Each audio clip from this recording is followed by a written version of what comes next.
One of the most interesting and sought after techniques right now in gel plating is the use of a image transfer. The image transfer from either a laser copy or a magazine. I've done these videos on my channel already. Well, what if there's an older style that works just as well that anybody can use? We're going to talk about that today.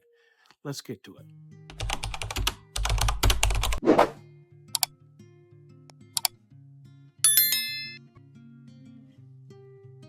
Hi, it's Dave, and today we are going to cover how to create image transfers by hand.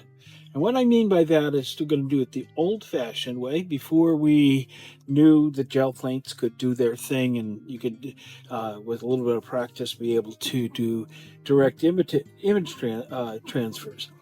Used to be, you glued it down, you rubbed off the back of the paper, and your image remained. And that is what we're going to do today. So this is going to be a multi-step process. We're going to talk about the things you're going to need, and we're going to get started. So right down to the canvas or to the paper, and we'll get going. The things you're going to need is you are going to need a gel plate. In this case, I have a 5x7. You're going to need acrylic paints. You're going to need a brayer. You are going to need some found items and some texture tools. One of the things I'm going to use today is this. Basically, it's just a tube off of something I had from the store, and I tied some string to it. That's going to be one of the things I'm going to use. Then we're going to use some hand-rolled textures and maybe some stencils. I'm using multimedia paper, but they suggest that you use watercolor paper. I think the point there is you want to have a decent amount of oomph behind it. So the GSM needs to be a little bit higher than what copy paper is. Let me see here. You're going to need some laser prints, photocopies, or photographs not that aren't inkjet. You're going to need some gel medium. You're going to need a soft brush,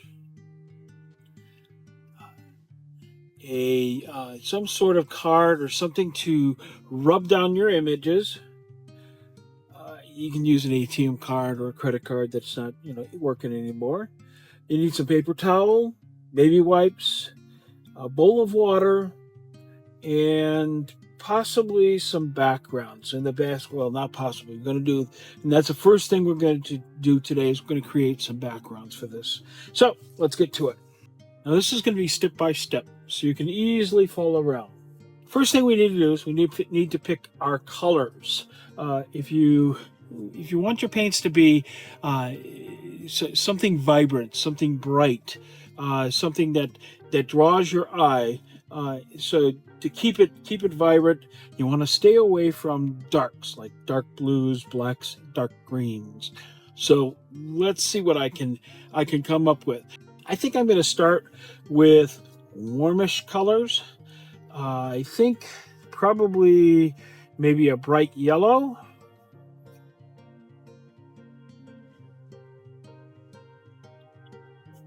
And see, orange. We'll go with orange. Orange glad. I have a pan over here that I've put about the ish amount of water. And when I'm done with something, rather than letting it dry out, I put it down there so that it is covered with water and it doesn't dry out on me. So I'm going to try to keep my head out of the frame today. And all I'm going to do is I'm going to just kind of skip roll these colors. Probably a little too much there.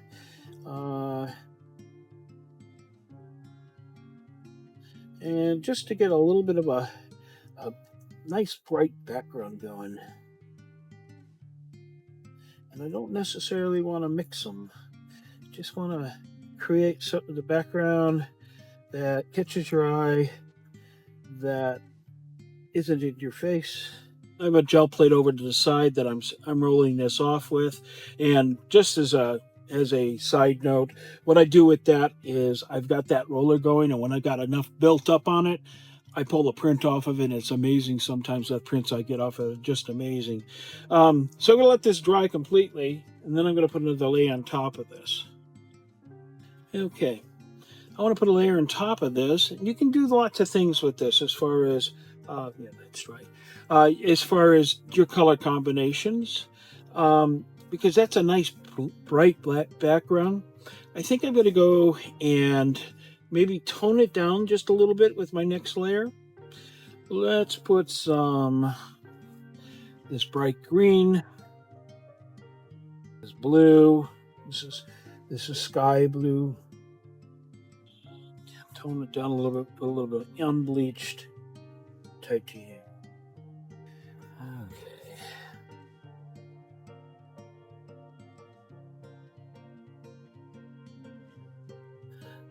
A little bit more mix this time. And you're saying, oh, you're covering it all up. What's the point?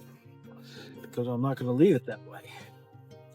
I'll pull out my little texture tool, and I'm just going to get a roll. And push a little bit of pressure down so I get all the way down. Let's throw some other things up, maybe to increase the amount of texture we got out of that. If I pair the quinacridone with a violet, that might work. Let's see. Do as I say, not as I do.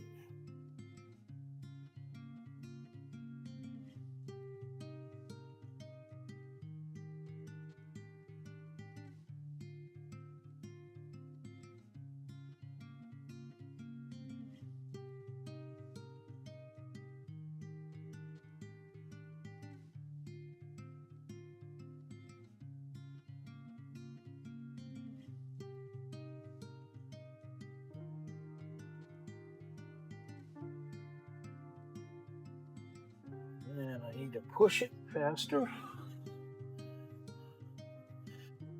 This little mini register really is nice, but you don't have to use it. Some people are really good at eyeballing, and I just don't happen to be one of those people. And it doesn't matter how you pull this. From ahead of myself, how you rub this down. I have this Baron that I like to use because I can get right out to the edges, and it puts down nice even pressure. I went better part of a year and a half before I got this thing, so it's not mandatory. Okay, let's see how we did.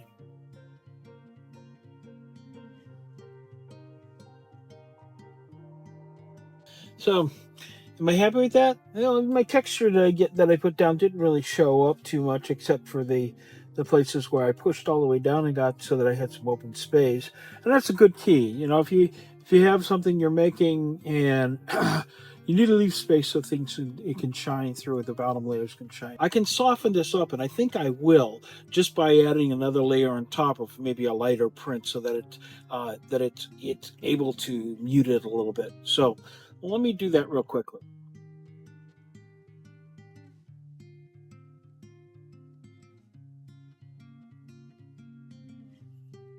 I'm just going to real thin coat here.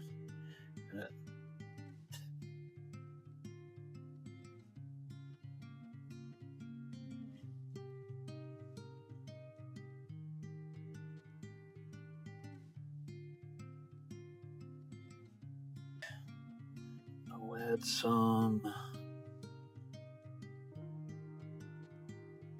Need to give it a little more interest.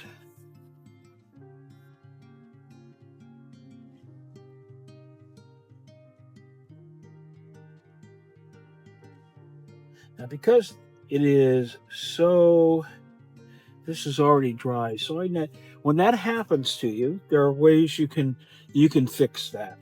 what I'm going to do is I got a little bit of satin medium. You can use matte medium also. I like the satin because it has a little bit of sheen, isn't so flat. And I don't like the gloss because of the opposite reason. It is too shiny for me. So that's my reasoning.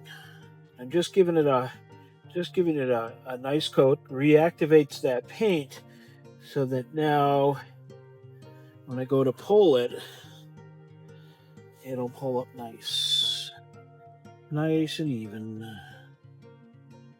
This is where this registration tool comes in real handy, because lining it up is super easy. One thing about this, once you put the gel medium down, it takes longer for it to dry. At least that's my experience.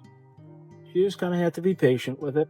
You know, as a lot of people say, you know, at this point, after you've done this, just go ahead and maybe go get yourself something to drink, some coffee or some tea, something to keep you hydrated. Don't have to be gone forever, but you know, give it a good 10 minutes, and it'll get the job done. So I'm gonna let this sit for a few minutes. I'll be back. Let's give it a pull.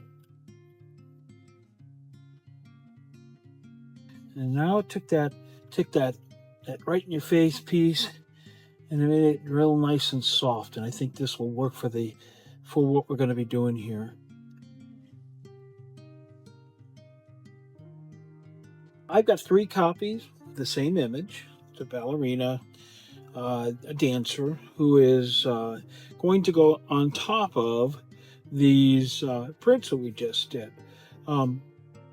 I want to cut her out just so that I can place her really well. I don't have to strip off as much paper off the back. But I'm going to cut these out first, and then we'll do the next section.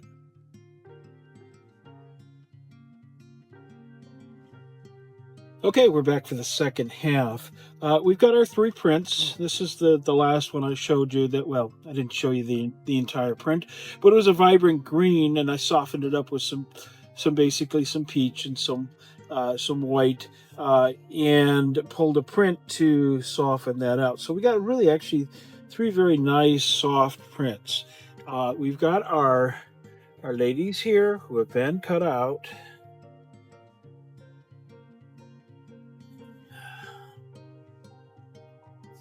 Sorry about that. That have been cut out, and we're going to attach one of these on camera. I'll do all 3 of them. We'll show at the end. You're going to need that.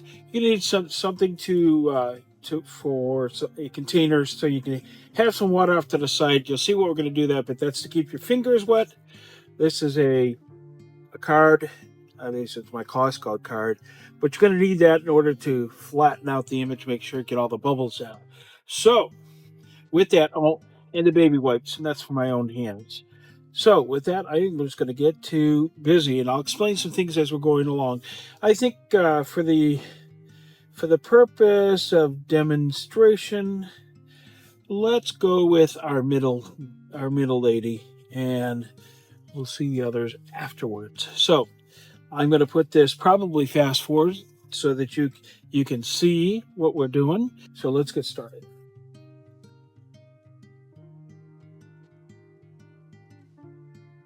Let's give this a try. I have my lady, and I have my background. I'm going to do all 3 of them, but let's see how this goes.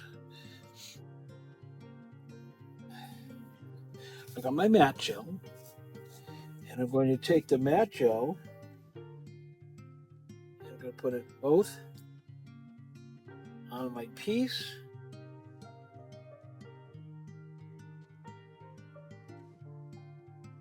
And on the face, the image side of the piece that I'm going to be transferring. Thin coat on both sides. Take that, place it down where I want it, and I'm going to adhere it flat. Getting the bubbles out, much of the excess matte gel out of the underneath.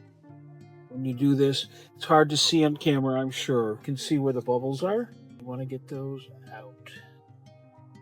You don't want to do this too rambunctiously, because as this paper dries, or you're going to have a very fragile surface underneath.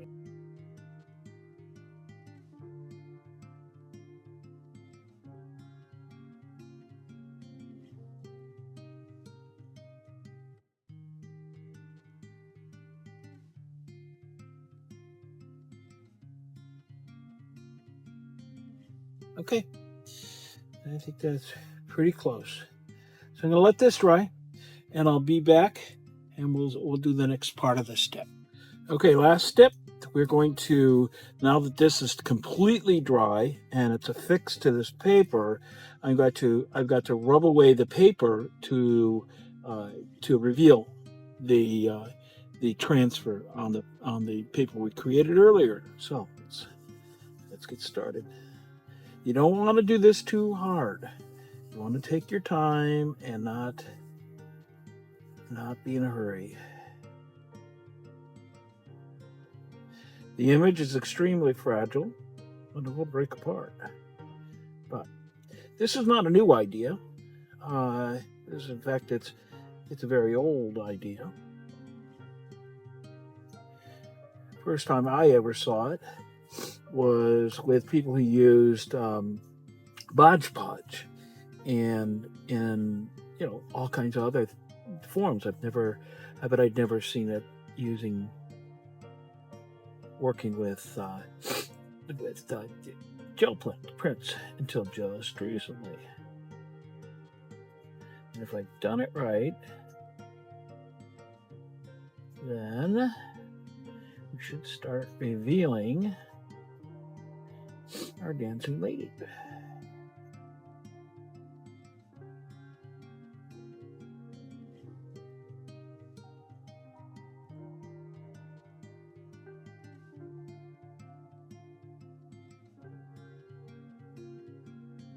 Now, this is the reason why you want to use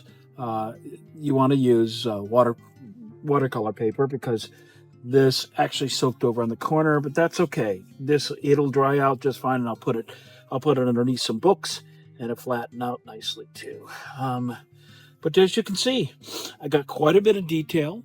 I'll show you close up here in a bit, and it's an alternative to doing the ever elusive image transfer. So, very simple process. You're going to need the items I talked about, and probably the one I didn't talk about enough was the fact the initial image that I had was a laser printer. It was a laser print that I printed from my laser printer. My machine is not expensive. I think I paid $89 for it on sale during Amazon days. It's slightly more than that now, but it does the job. It's black and white. That's all I need. So I'll put that link down in the description. And I'm hoping that you found this useful today. I want to talk a little bit about what we covered. So what we covered today was, first off, we created our background. Our background was bright colors in the back and bringing it forward with some texture.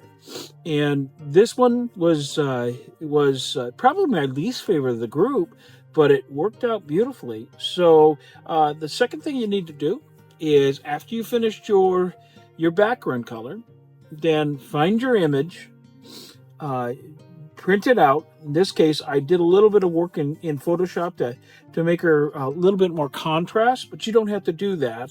My prints all came from Gel Inspirations, and that's gelinspirations.com. Nola has tons of easy to work with images for image transfers. I can't say enough about what she offers us. So if you're interested at all, hop on over there. This is not a promo. I really believe in her product. Next, after the print, you're going to need your supplies, the list of supplies. I put it at the beginning. And finally, you'll walk away with this is that image transfer doesn't have to be an elusive or impossible thing. All you have to do is maybe take a couple steps backwards, take a lesson from our predecessors, which not that long ago, and you'll find that it's very approachable. So hope you got something out of this today. This is Thursday Train. Before me is no one, because I am the first one up. And following me is going to be Johnny, Johnny Dark's Creatorium. And after Johnny is going to be Adrian and Corey. Art is really cool. So that's all I have for today. I want to thank you very much for being here. And as always, if you could give a like and leave a comment, that's way appreciated. And subscribe. I'd appreciate it. So until next time, bye for now.